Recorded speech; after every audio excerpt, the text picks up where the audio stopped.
Pessoal, é urgente, tá? Vazou uma conversa aí do PT interno falando sobre algumas coisas do Banco Central. Isso precisa ser investigado. É muito importante. Eu peço para você ficar até o fim para que você entenda o que está acontecendo, tá?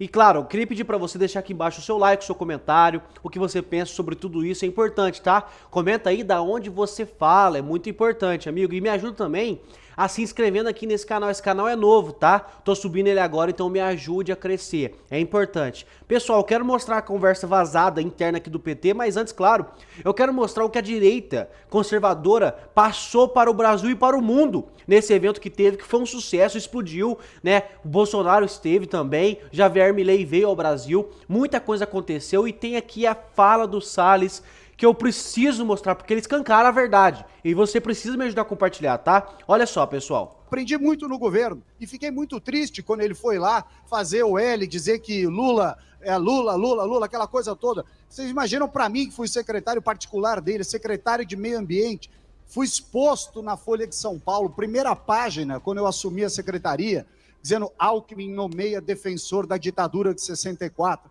É uma coisa de louco, né?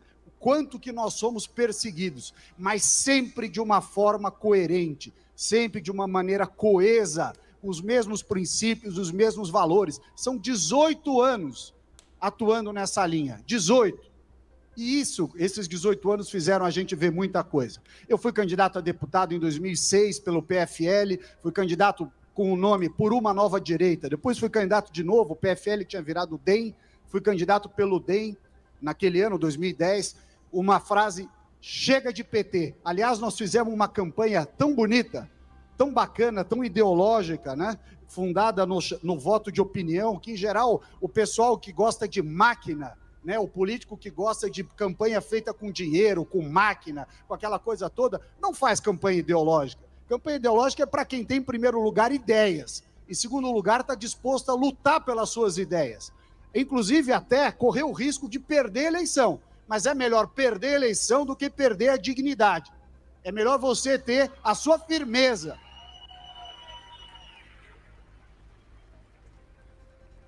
Nesse ano de 2010, quando eu fui candidato a deputado estadual, o Olavo de Carvalho, que eu tive o prazer de conhecê-lo, fui lá encontrar com ele em 2007, na Virgínia, tive com ele pessoalmente, há 14 anos atrás. O Olavo de Carvalho, naquela altura, 2010, fez uma coisa que eu não vi ele fazer por mais de uma pessoa, além do presidente Bolsonaro e eu. Eu vou tomar a liberdade de colocar 30 segundos aqui só. Isso aqui é uma coisa pessoal. Se prefere uma pessoa que eu conheço, eu sou honrado, um homem honrado, sério, inteligente. Quer dizer, não está brincando. É que eu pus errado, desculpa. A gente faz aqui depois. Aqui. Qualquer partido. Também queria pedir que vocês dessem uma força à candidatura do Ricardo Salles. Olha, eu vou dizer uma coisa para vocês, confesso, com toda sinceridade, nem sei que partido é o Ricardo Salles. Qualquer partido que o Ricardo Salles estivesse, eu votaria nele. Né? Aqui nós não estamos apoiando.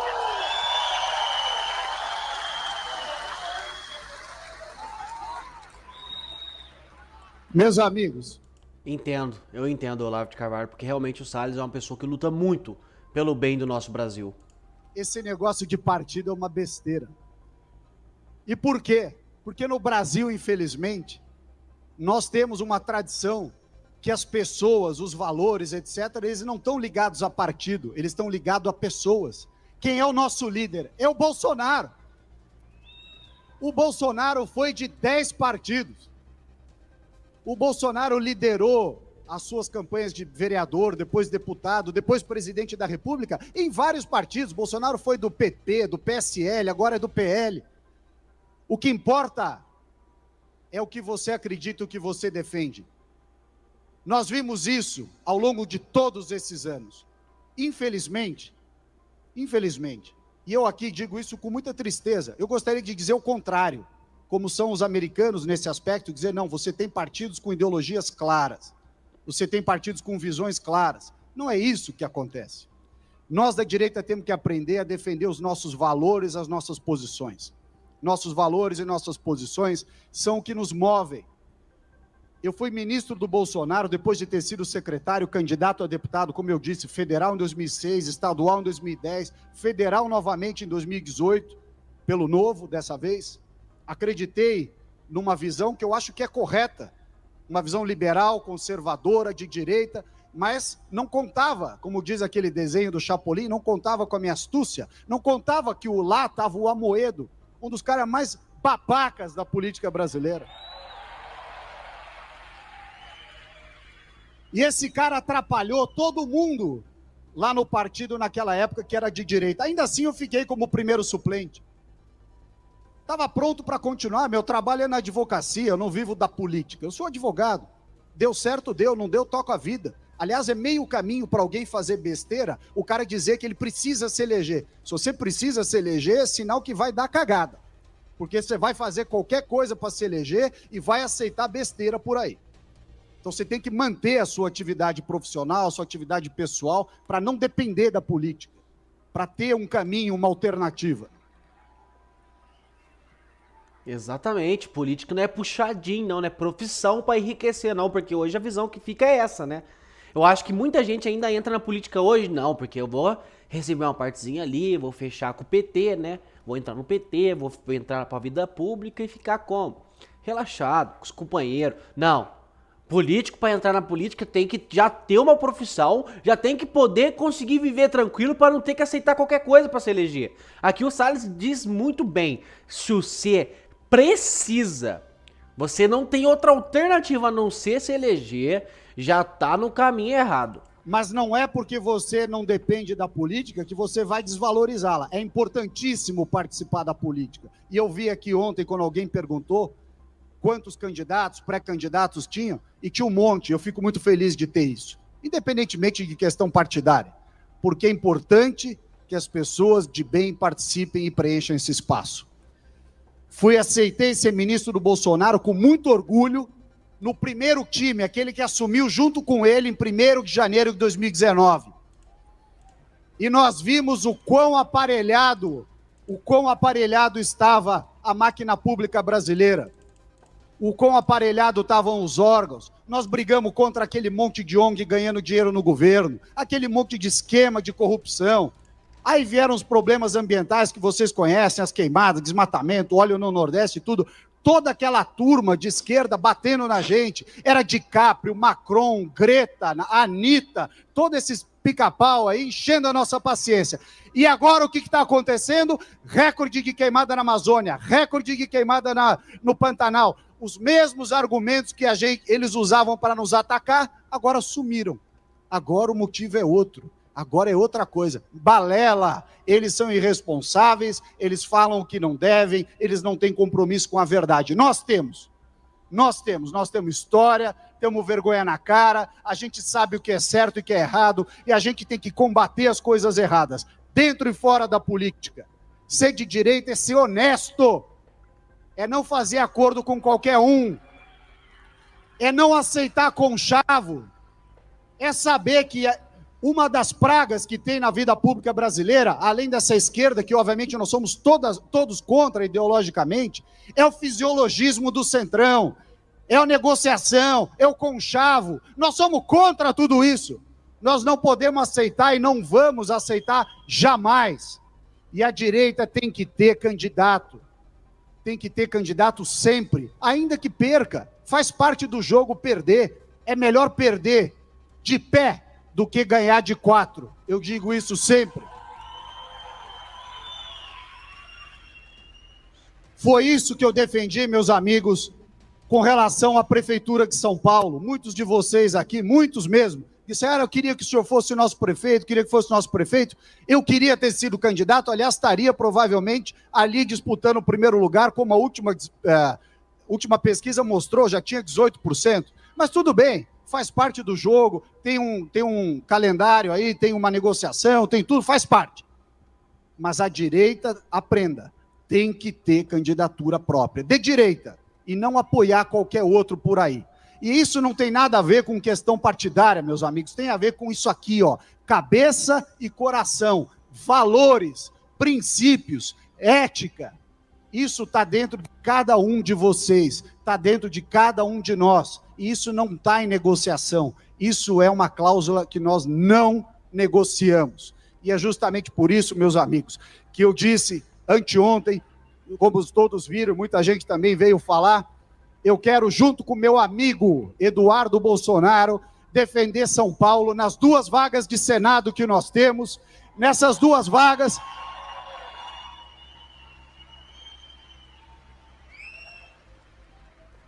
Nessas 2 vagas nós vamos fincar ali no Senado da República, no meu estado de São Paulo, em vários outros estados, dos outros 26 estados, incluindo Brasília, com a nossa querida Bia Kicis, uma salva de palmas aí para a Guia. Nós vamos cravar a nossa estaca da direita no Senado da República, que está muito esquerdinha, está muito fisiológico para o nosso gosto. É isso aí, pessoal. Queria trazer muitos discursos do Salles para vocês. Eu gosto muito dele, sempre lutou muito bem pelo Brasil. Foi ministro do Bolsonaro, fez um ótimo papel como ministro de Bolsonaro. E a gente sabe, como ele mesmo diz aqui no final, a gente queria muito que ele fosse prefeito de São Paulo. Eu sempre disse aqui, inclusive quando a gente trouxe lá aquele bate-papo entre Ricardo Nunes ou Pablo Marçal, eu deixei claro, olha, se tivesse o Salles nessa disputa, o meu voto, a minha indicação seria nele 100%, né, a minha indicação, porque eu não voto em São Paulo. Mas eu ia indicar ele, por quê? Porque é realmente um homem que luta pelo Brasil e muitos queriam ele prefeito de São Paulo, mas como ele disse ali, né, tem negociação, faz parte do jogo, faz parte da política, precisamos de mais candidatos, não deu. E ele vai vir aí em 2026 para Senado junto com o Eduardo Bolsonaro. Então, vamos aguardar o momento certo de fazer esse voto nele, né, de fazer essa indicação nele. Vamos aguardar e a gente precisa passar a mensagem dele para frente. Então me ajude a compartilhar. Precisamos de mais candidatos de direita. E não é eu sou de direita, eu vou me candidatar. Não. Você tem que ser conservador, você tem que ter algo dentro de você. Tem que ter ética, tem que ter compromisso, tem que estar ali pelo povo. Não é porque, tá precisando de direito, eu me identifico como direito, eu vou. Não. Você tem que realmente colocar o coração no lugar, pensar e falar, não, eu vou fazer pelo meu Brasil. Precisamos passar essa mensagem pra frente, tá, pessoal? E não foi só o Salles não, tá? Foi só o Salles não que passou mensagens importantes, também teve o André Fernandes, eu vou mostrar pra vocês agora, olha aí. Vai acontecer, sabe como é que vai começar a perseguição? E alguns dos nossos já começaram a aderir e nem perceberam. Vai aparecer ou um pastor, ou um padre, ou um líder religioso dizendo, olha, primeiro ponto, para você ser um bom cristão, para você ser cristão, você não precisa ir para a igreja, porque Deus vai estar em qualquer lugar que você esteja. Aí você começa a dizer, realmente é mesmo, porque Deus é onipresente, onipotente, Ele sabe todas as coisas, está em todo lugar, é verdade.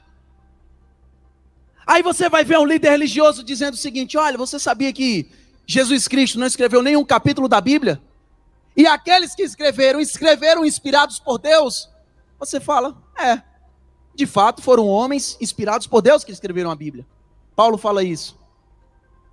Mas daqui a pouco eles vão dizer, assim como aqueles homens também escreveram livros inspirados por Deus, eu estou me sentindo inspirado por Deus para também escrever aqui. Aí você começa a dizer, bom, se Deus está usando ele, eu acredito que Deus pode usar alguém. Daqui a pouco, tu se vê numa armadilha, sem volta. Tu não está indo para a igreja. Tu não está acreditando mais na Bíblia, na sua integralidade. Você começa a acreditar em pregações e em palavras que já não são mais baseadas na palavra de Deus, mas agora em meros achismos. Você está se afastando de Deus, você está se afastando da tua fé, você está se afastando da tua igreja, você está se afastando daquela reunião de escola dominical, você está se afastando da tua família. E a esquerda está conseguindo implantar o progressismo dentro da igreja católica, dentro da igreja evangélica. Mas e nós? O que é que nós temos feito? O que é que nós temos feito para nos defender desse avanço?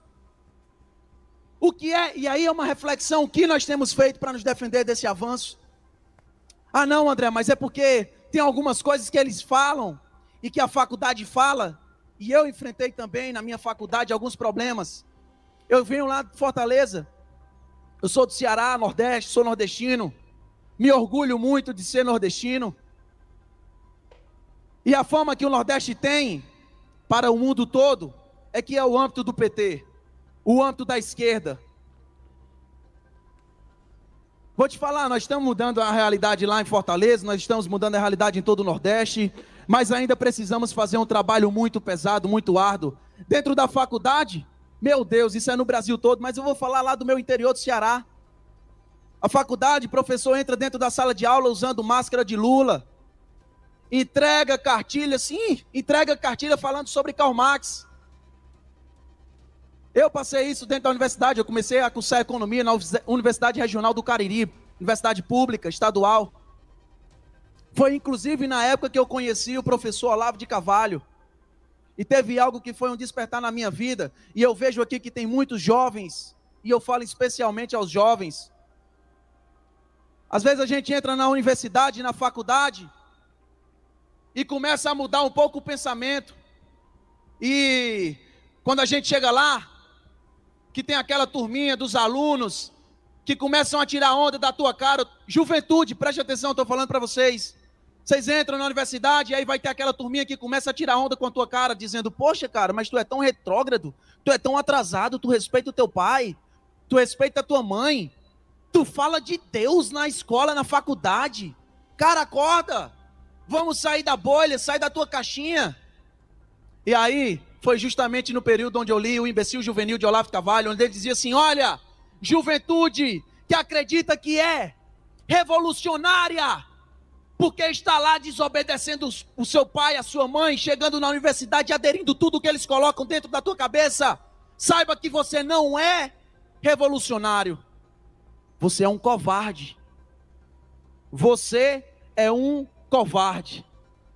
Revolucionário, e preste atenção, revolucionário, você é um covarde, porque você está deixando de lado duas pessoas, o seu pai e a sua mãe, que dariam a vida por você, para se inserir no meio de uma sociedade de 2000 dentro da sua universidade. Você é um covarde. Revolucionário seria você chegar na universidade e dizer: eu não estou nem aí para o que vocês estão pregando, eu respeito meu pai, eu respeito a minha mãe, eu respeito o meu Deus, pode se explodir, porque eu tenho um Deus que está acima de tudo. E eu acho que isso foi um despertar na minha vida, professor Olavo de Carvalho. Aí sempre tem aquele esquerdinha que tenta dizer: ah, mas Jesus era socialista. Não tem? Jesus era socialista. Lucas 12:13. Estava Cristo em mais uma de suas pregações lá no monte, quando um homem no meio da multidão grita e diz: mestre, mestre, faça com que o meu irmão divida comigo a sua herança. Lucas 12:13. Mestre, faça com que o meu irmão divida comigo a sua herança. Sabe qual foi a resposta de Cristo? Nossa, é muito bom. Se tivesse aquilo filmado, eu tenho certeza que depois das respostas de Jesus Cristo, ia botar aquele cavalinho fazendo assim. Jesus Cristo olha e responde: por acaso eu me fiz como juiz ou repartidor de vossos bens? Por acaso eu me fiz como juiz ou repartidor de vossos bens? Mas o teu amiguinho socialista da faculdade, de iPhone, PlayStation 5, computador de última geração, televisão de 50 polegadas em casa, acredita que Jesus era socialista e acredita que um grupo de 5 ou 6 burocratas devem definir e fazer com que você, à força, divida o que é seu, justamente contrariando tudo aquilo que Paulo falava. Aquele que for dar, faça isso, mas não faça por obrigação, porque Deus ama aquele que dá com alegria. Ah não, André, mas a gente tem que aprender a repartir. Eu posso chamar a atenção a vocês? Muito cuidado com essas pessoas que têm esse discursozinho socialista. Ah não, vamos ajudar. Eu acho que você divide o que é seu. Vocês sabiam que só existe um dos discípulos, só existe um dos discípulos de Jesus Cristo, um que tinha discurso socialista? Só tinha um discípulo de Jesus com discurso socialista. Certa vez estava Maria, irmã de Marta, e Lázaro, lavando com perfume os pés de Jesus Cristo. E aí, na Bíblia fala que era uma essência cara, e ela lavando os pés de Cristo. Um discípulo foi lá e disse assim: poxa vida, que desperdício, por que é que não pega? Por que é que não pega esse perfume e vende ele por 300 dinheiros da época e divide para os pobres? Quem foi que falou isso? Judas. E aí você começa a pensar, cara, não pode ser coincidência. O único discípulo de Jesus que tinha discurso socialista era um ladrão que depois traiu Cristo. Não tem como ser coincidência. Se você para pensar, se você para ler, se você reflete sobre a vida, onde diz que do seu suor você comerá o seu pão, onde a Bíblia incentiva que você trabalhe, meritocracia. Mas e nós, como cristãos, o que temos feito para rebater a investida da esquerda dentro da igreja evangélica e dentro da igreja católica? O que nós temos feito?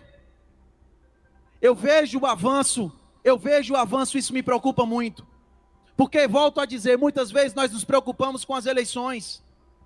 Muitas vezes nós estamos pensando no partido A ou no partido B, em quem nós vamos votar, político A e político B. Mas o que é que nós estamos fazendo para mudança do indivíduo? Eu, André, o que é que eu tenho feito? Faça essa pergunta. E você, o que é que você tem feito para você mudar? E aí, para você mudar a sua família, qual é o seu tratamento com sua esposa, seus pais? Qual o ensinamento aos seus filhos? Qual é a mudança da sociedade que nós estamos fazendo? O que é que nós temos feito? Eu acredito muito na nossa geração.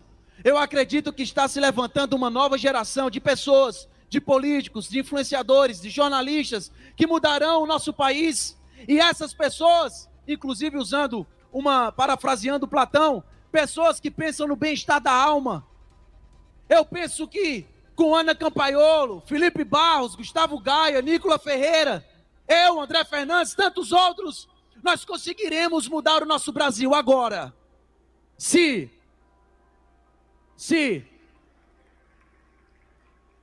nós não entendermos que é uma guerra espiritual e que cada um tem que fazer a sua parte, rezar, orar, pedir a Cristo, nós não mudaremos.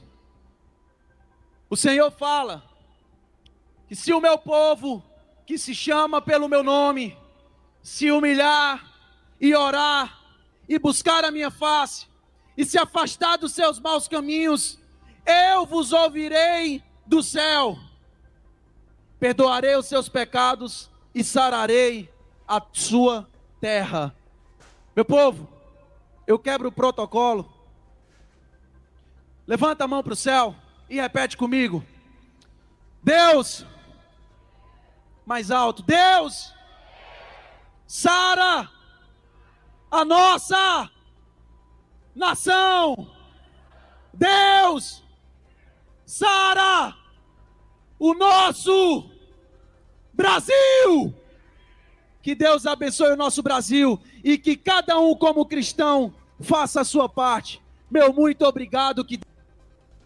Muito bom, né? Gosto muito do André Fernandes também. Foi um homem que sempre lutou muito pelo Brasil, desde que deu as caras, né? Desde que apareceu, sempre lutando pelo correto. E eu queria trazer isso justamente para apontar essas falas dele. Não é a direita contra a esquerda, gente contra Alexandre de Moraes e Lula e seus companheiros, não. É uma guerra espiritual, que já estava tudo escrito. Já estava tudo lá escrito na Bíblia, tudo que ia acontecer, né? A gente pega exemplos de lá e consegue refletir o que está acontecendo hoje. E precisamos, cada um de nós, fazer a nossa parte. Agir. A gente precisa agir. O que a gente, como ele disse ali, reflete. O que estamos fazendo para mudar essa nação, para mudar o rumo que estamos tomando. Cabe a cada um de nós pensar sobre isso, tá? Pensa aí sobre o que você poderia estar fazendo, né? Ou se você já faz, o que eu posso fazer mais para ajudar o nosso país? Isso é uma reflexão que fica hoje aqui no nosso vídeo, tá, pessoal? E, pessoal, tem uma matéria aqui bombástica que eu precisava trazer para vocês e vazou conversa de Gleisi Hoffmann, né? Entre Gleisi Hoffmann e uma servidora do Banco Central. Isso mesmo, olha só. Recentemente, uma conversa entre Gleisi Hoffmann, que é a presidente nacional do PT, e uma funcionária do Banco Central foi revelada ao público, trazendo à tona discussões importantes sobre o futuro da instituição financeira brasileira.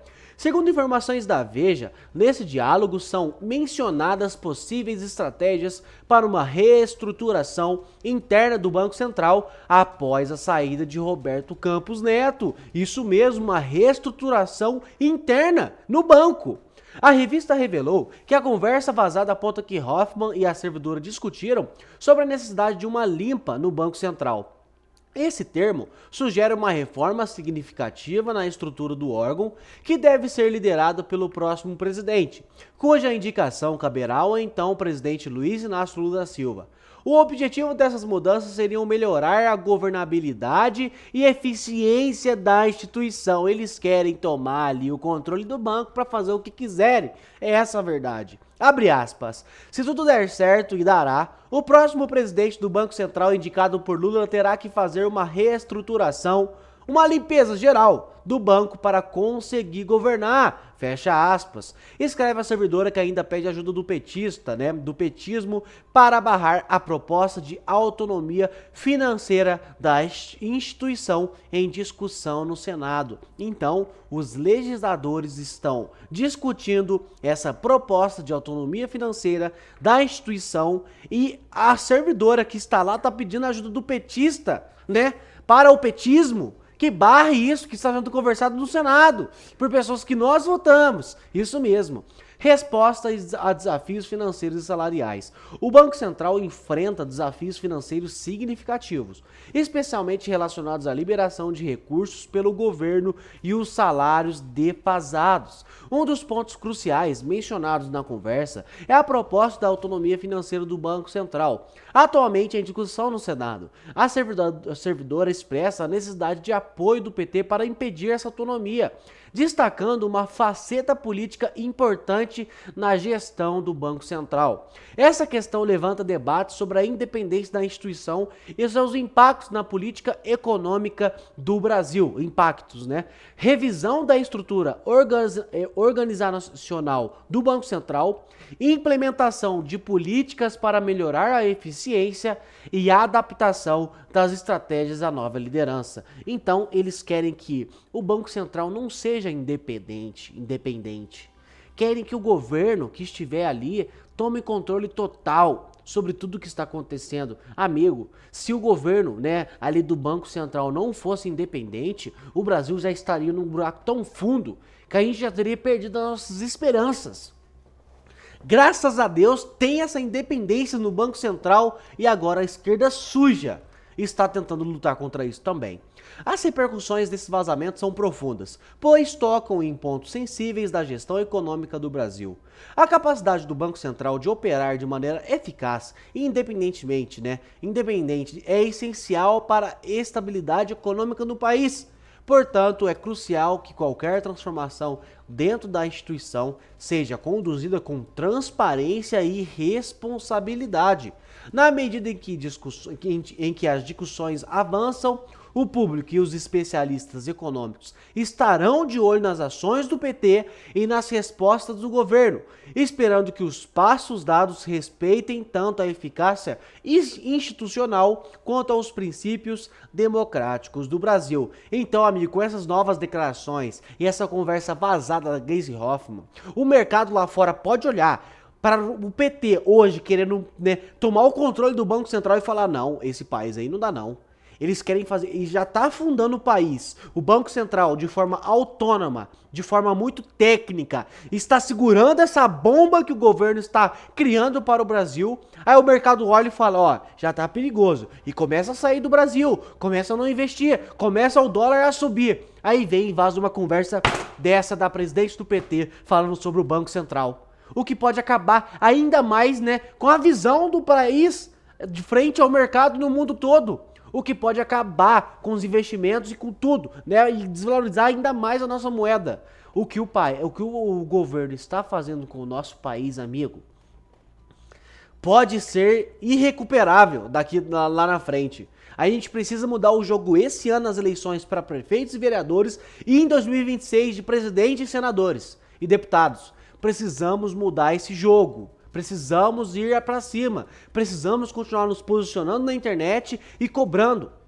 Porque isso não pode ficar assim. Eles estão tentando destruir nosso Brasil, pessoal. Então eu queria pedir para você comentar aqui embaixo o que você acha sobre isso, qual é a sua opinião, amigo. Não precisa concordar comigo não. O que você pensa, qual é a sua opinião? Comenta aqui embaixo, tá? É importante. Comenta aqui também da onde você fala, é muito importante para que o YouTube não pense que são robozinhos que estão assistindo a gente, sim, patriotas de verdade que estão preocupados com o nosso Brasil, tá bom? Me ajude a compartilhar essa matéria e olha, se inscreve aqui nesse canal, tá? Esse canal é novo, a gente criou ele recentemente, o Brasil Online não sobe mais, o YouTube não aceita mais, está totalmente censurado, então a gente largou o canal, tá? Criamos esse novo aqui, Visão Política.